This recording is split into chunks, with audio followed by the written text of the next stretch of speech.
There are moments in life when change knocks softly and we pretend not to hear it. Not because we don't feel it, but because courage asks us to leave what is familiar, even when it hurts us quietly. This is a story about that moment. The moment when holding on becomes heavier than letting go. The moment when fear disguises itself as comfort. And the moment when courage is no longer loud or dramatic, but gentle, honest, and deeply human. This story is about change. Not the kind that happens overnight, but the kind that reshapes a soul one small decision at a time. In a quiet town shaped by passing trains and forgotten dreams, there lived a man named Elias Moreau, a traveler who had stopped moving, even though his life kept asking him to begin again. Elias Moreau lived a life that looked finished, not complete, just neatly closed, like a book no one planned to reopen. Every morning began the same way. The kettle whistled at precisely the same minute. The window beside the sink framed the same stretch of road where trains passed without stopping. Elias would watch them in silence, holding his mug with both hands, as if warmth could travel upward and reach the places in him that had gone cold. To anyone else, his life appeared calm, predictable, safe. He had work that paid the bills, a small apartment with clean floors and unmarked walls, evenings that ended early, mornings that started on time. Nothing was wrong, at least nothing that could be easily explained. But courage, he believed, was for other people, for those who wanted more, for those who were willing to risk losing what they already had. Elias told himself he was content. He had learned how to say that word convincingly. Content. It sounded mature, responsible, final, and yet every time he said it, something inside him leaned away from the truth. He once dreamed of traveling, really traveling, not moving between places, but moving towards something meaningful, a purpose that felt alive. But dreams, he decided long ago, were dangerous. They asked questions his life was not prepared to answer, so he chose routine instead. Routine did not ask. Routine did not disappoint. At night, when the town grew quiet, Elias would sit by the window again. The trains were louder then, their rhythm steady, confident. They moved without hesitation, carrying strangers towards destinations that mattered to them. He wondered what it felt like to be certain enough to leave. Fear wore many disguises in Elias's life. It looked like responsibility. It sounded like logic. It felt like wisdom. Change is risky, he would tell himself. Stability is strength. But deep down, he knew the truth he avoided. He wasn't choosing peace. He was choosing comfort over courage, and comfort, while gentle at first, has a quiet way of shrinking the soul. There were moments, small, uninvited moments, when courage whispered to him. In the pause before sleep, in the silence after laughter faded, in the way his chest tightened when someone spoke about starting over. These moments didn't shout. They simply asked, "Is this really all?" Elias never answered. Instead, he folded his days neatly and placed them back where they belonged. Tomorrow would look like today. Today looked like yesterday. And the future, well, the future could wait. But courage does not disappear when ignored. It waits, patient, persistent. And somewhere beneath Elias's carefully ordered life, something was beginning to stir. Not loudly, not urgently, just enough to remind him that staying still was also a choice. And every choice has a cost. If courage felt like standing at the edge of something unknown, Then Elias believed discipline was its safer substitute. Discipline had rules. Courage had questions, and questions made him uneasy. So he leaned into effort. His days grew fuller, not richer, just fuller. He woke earlier. He planned meticulously. He tracked his time, his habits, his steps. Each task completed gave him a small, quiet satisfaction. A checkbox ticked, a list shortened, a sense of motion without the risk of direction. From the outside, it looked like progress. People noticed. They said things like, "You're doing well," and "You're so consistent," and "I admire your discipline." Elias nodded politely, absorbing their words like proof that he was moving forward. But movement, he would soon learn, is not the same as change. He told himself that courage was overrated, that slow, steady effort mattered more than bold decisions, that if he just kept improving the life he already had, fulfillment would eventually arrive on its own, quietly, without disruption. And for a while, it almost worked. There were mornings when he felt lighter, evenings when the silence didn't press so hard against his chest.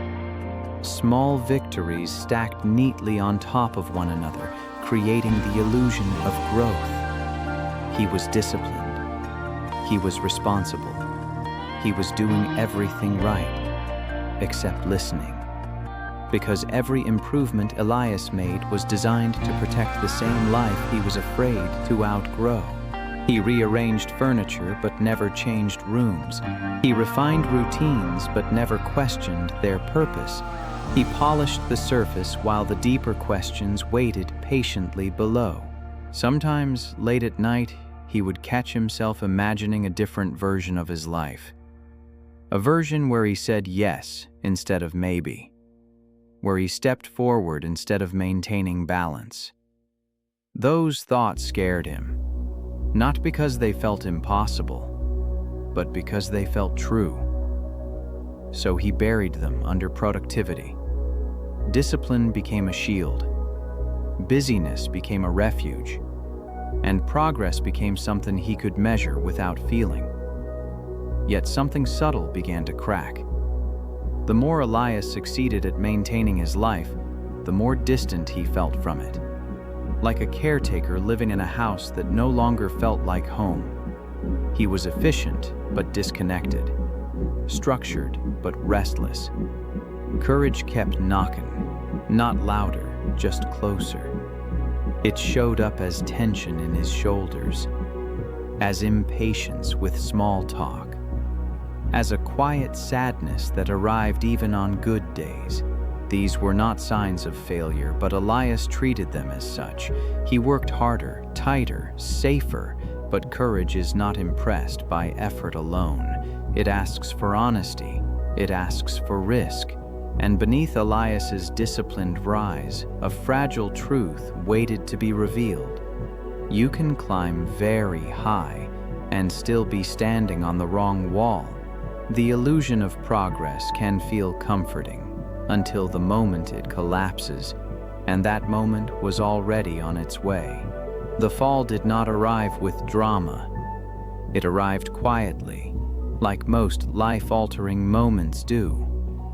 One ordinary afternoon, Elias received a message that unraveled the structure he had been so carefully maintaining. The job he depended on, the routine he trusted, the stability he believed was permanent, ended in a few brief sentences. No anger, no explanation that made it feel fair.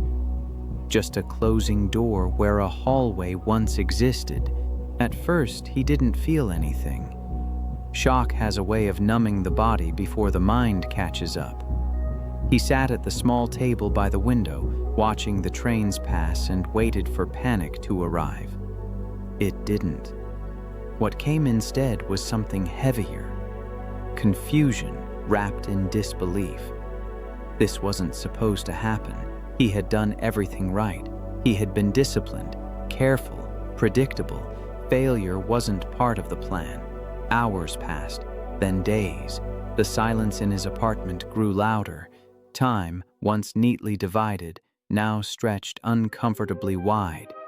Elias filled it with searching, emails, resumes, plans, anything to regain control. But beneath every action was a trembling realization he refused to name. The life he built could disappear, just like that. As the reality settled in, the emotions followed, not all at once, but in waves.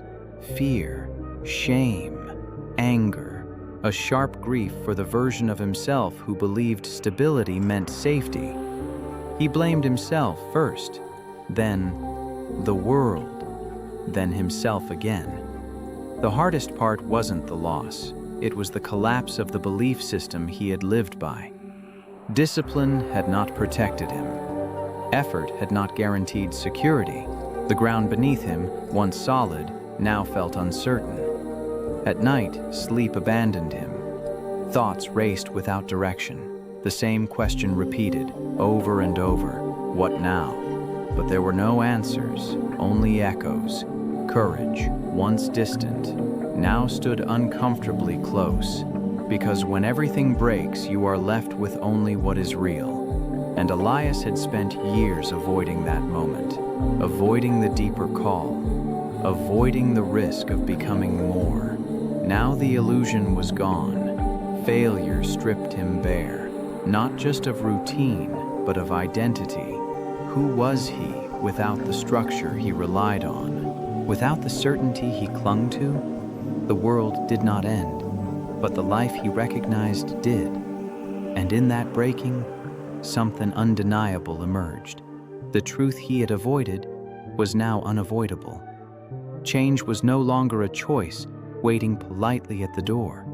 It had arrived, uninvited, unavoidable, and deeply personal. This was not the end of Elias's journey, but it was the end of his resistance. When life falls apart, acceptance often comes last. Elias woke each morning with the same reflexive hope that yesterday had been a misunderstanding, that the message would reverse itself, that order would quietly return if he waited long enough. He moved through his days as if the rupture were temporary, as if reality might apologize for the inconvenience and restore what had been taken. He clung to the past with careful precision. He woke at the same hour, made the same coffee, sat in the same chair. These rituals were no longer habits, they were anchors. Proof that something remained unchanged, proof that he still existed in a world that made sense. His mind replayed old conversations, old routines, old versions of himself. He analyzed them relentlessly, searching for the moment where things went wrong. If he could find it, maybe he could undo it. Maybe control could be reclaimed through memory. But memory is not a map forward. It is a place we visit when we are afraid to move. Elias told himself he was being practical, planning, reflecting, preparing.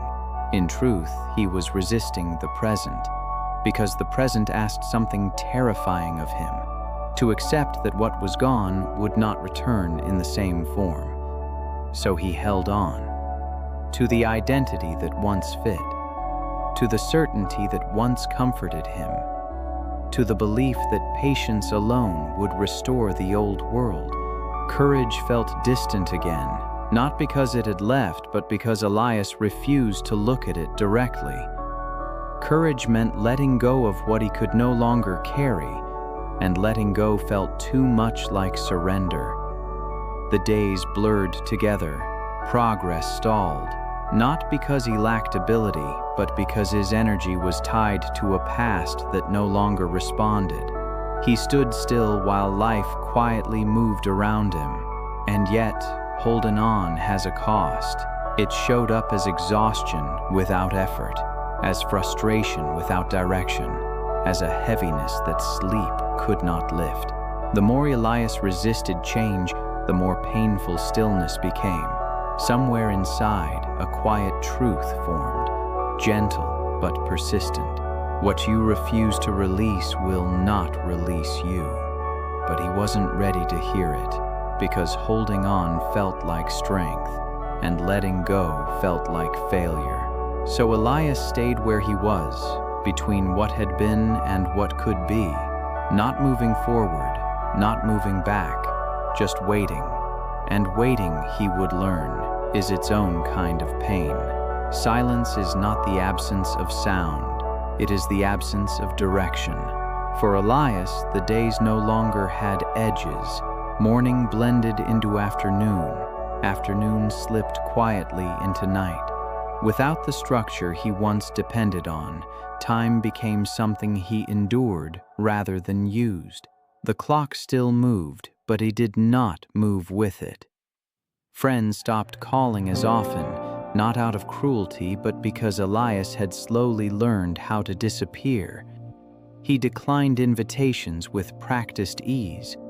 He said he was fine with the voice that asked no follow-up questions. Isolation became easier than explaining a pain he did not fully understand. Inside his apartment, the air felt heavier, not hostile, just indifferent. The walls witnessed his stillness without judgment. Some days passed without him speaking a single word. He didn't feel lonely in the dramatic sense. He felt erased. This was the lowest point. Not because everything was gone, but because nothing seemed to matter. Elias sat by the window again, watching the trains he once admired. They still passed, still moved forward. But now, instead of curiosity, he felt resentment. They reminded him of motion he no longer trusted. He questioned everything, his discipline, his past choices, his worth. Failure has a quiet cruelty. It doesn't scream accusations, it whispers doubts. It convinces you that you were never meant for more, that courage belongs to other people, that trying again would only lead to more loss. Some nights Elias lay awake, staring into darkness, wondering when exactly he had stopped believing in himself. There was no single moment, just a slow erosion, 1,000 small hesitations, a lifetime of choosing safety over truth. This was the silence before change becomes possible, the place where distraction no longer works, where pretending requires more energy than honesty. In that stillness, something unexpected happened. Elias began to feel not panic, not urgency, but a strange clarity. When everything else was stripped away, he was left with a simple question he could no longer avoid. If nothing changes, can I live like this? The answer arrived without words. No. The silence had done its work. And though Elias did not yet know how to move forward, something inside him finally understood that staying where he was meant disappearing entirely. This was not the end. It was the pause before courage found a new shape. Courage rarely arrives as a grand revelation. More often, it enters quietly, disguised as an ordinary moment. One morning, unable to sit with the silence any longer, Elias stepped outside without a plan. No destination, no purpose, just movement. The air was cool, the kind that sharpens the senses without asking permission. His steps were slow, uncertain, as if his body remembered how to move before his mind agreed. He walked until the town thinned into something softer. Fewer buildings, more space between thoughts. That was where he noticed the old man. He sat on a bench near the tracks, feeding crumbs to the birds that gathered without fear. His posture was relaxed, unhurried. He did not look like someone waiting for something. He looked like someone who had already arrived. Elias almost passed him. then hesitated. Something about the stillness pulled him closer. They exchanged a simple greeting, nothing more. For a while, they sat in silence, two strangers sharing the same moment without explanation. The trains passed behind them, loud and fast, but the bench remained still. Finally, the old man spoke. "Funny thing about trains," he said gently. "They never ask if you're ready." Elias smiled, unsure why his chest tightened. The man continued, scattering another handful of crumbs. "They move because that's what they're built to do. Not because it's safe. Not because it's guaranteed. Just because staying still isn't an option." There was no lecture, no advice, just observation. Elias felt something shift. Not dramatically, but enough to be noticed. The words didn't tell him what to do. They simply reflected what he already knew. The old man stood, brushing crumbs from his hands. "Courage isn't leaving without fear," he added. "It's realizing fear doesn't get the final say." And just like that, he walked away. No name exchanged, no lesson explained, but Elias remained seated, the truth settling slowly. Courage wasn't something he needed to summon all at once. It wasn't about knowing the outcome, it was about choosing to move, even when certainty was gone. For the first time since everything had fallen apart, Elias didn't feel pressured to fix his life. He felt invited to begin again, and that was enough. Rebirth never announces itself. It begins as a quiet decision no one else can see. Elias did not wake up transformed. There was no sudden clarity, no dramatic surge of motivation. What he felt instead was subtler, a loosening, as if something tight inside him had finally exhaled. He started small. He stopped forcing his mornings to resemble the past. He let the kettle boil when it boiled, let the day unfold without rigid structure. This wasn't laziness, it was honesty. Discipline, he realized, was not about control. It was about commitment to what mattered now, not what once did. He began to walk every day, not to escape, but to listen. To his thoughts, to his breath, to the quiet signals he had ignored for years.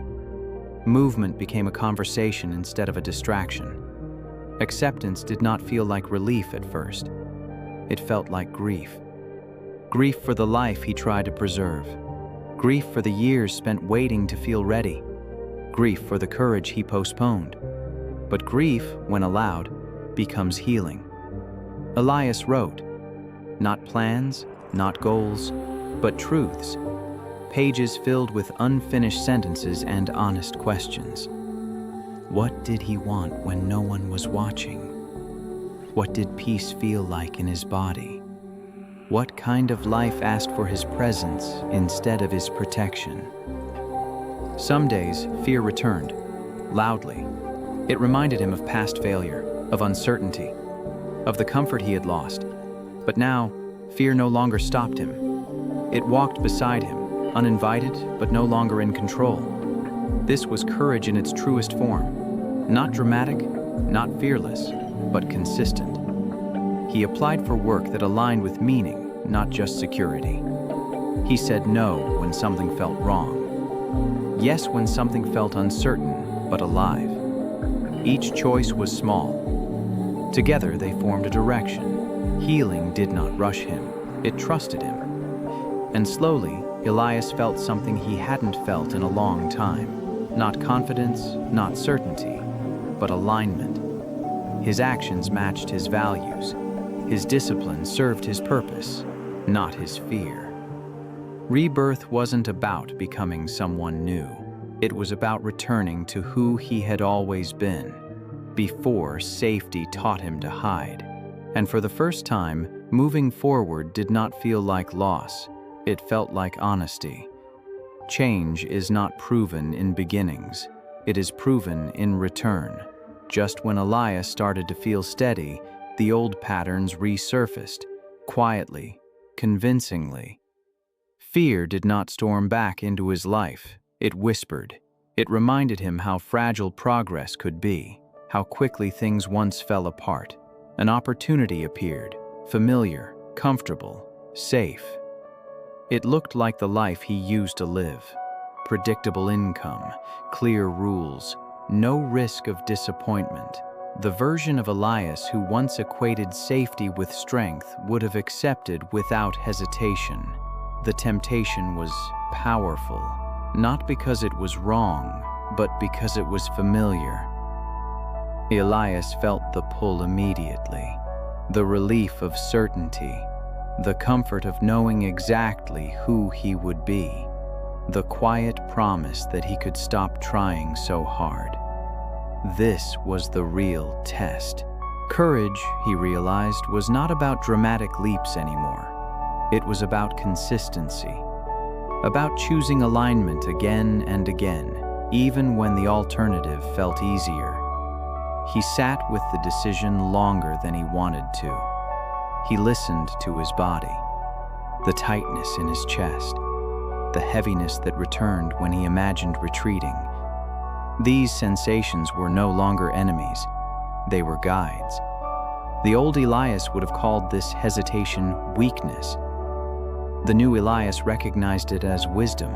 He declined the offer, not with anger, not with pride, with clarity. The fear didn't vanish, it lingered, questioned him, warned him of consequences, but fear no longer decided his future. Strength, Elias learned, wasn't loud resolve. It was quiet commitment.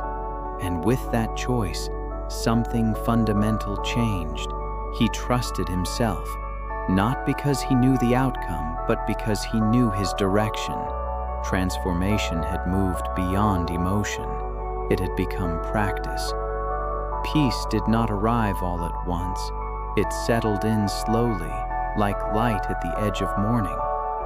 Elias noticed it in the smallest moments, in the way his breath no longer felt rushed, in how decisions came from clarity instead of fear, in the absence of that constant internal negotiation he once lived with. His life did not become perfect, it became honest.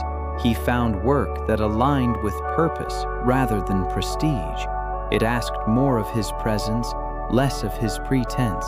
Some days were uncertain, others deeply fulfilling, but all of them felt real. The train still passed outside his window, but now they no longer stirred resentment or longing. They simply moved, just as he did. Different paths, same forward motion. Courage had reshaped itself into something quieter than he imagined. It lived in daily discipline, in self-respect, in the ability to let go without bitterness. Elias understood now. Change was never the enemy. Fear was. And fear, once faced, lost its power. He no longer chased transformation. He embodied it, not as a destination, but as a way of being. Each choice rooted in truth. Each step guided by alignment. This was the new dawn, not dramatic, not loud, but deeply peaceful. A life built not on avoiding loss, but on embracing meaning. If you listen closely, every life leaves behind a map, not of places, but of choices. Elias's journey was never about losing everything. It was about losing the illusion that safety could replace purpose. He learned that discipline without meaning becomes a cage, that strength without courage becomes stagnation, and that holding on for too long can quietly cost us our future. Perhaps you see parts of yourself in him. Maybe you've built a life that looks stable but feels incomplete. Maybe failure has already visited you and stayed longer than expected. Or maybe change is knocking softly and you've been pretending not to hear it. Here is what this journey offers, if you're willing to receive it. Courage is not the absence of fear. It is the decision to move with it. Healing begins when you stop negotiating with the past. Discipline becomes powerful only when it serves your purpose. Letting go is not loss, it is alignment. Failure is not a verdict, it is a redirection. Peace comes from honesty, not certainty. Rebirth happens the moment you choose yourself again. Elias did not become extraordinary, he became whole. And that is available to you too. Your journey does not require perfection. It asks only for presence, for consistency, for the quiet bravery to begin again. Today, not someday. If this story spoke to you, let it stay with you. Share it with someone who may need it. And if you're walking this path right now, know this: you are not behind. You are becoming. Sometimes the most powerful change begins with a single, honest step forward. And that step is already within you.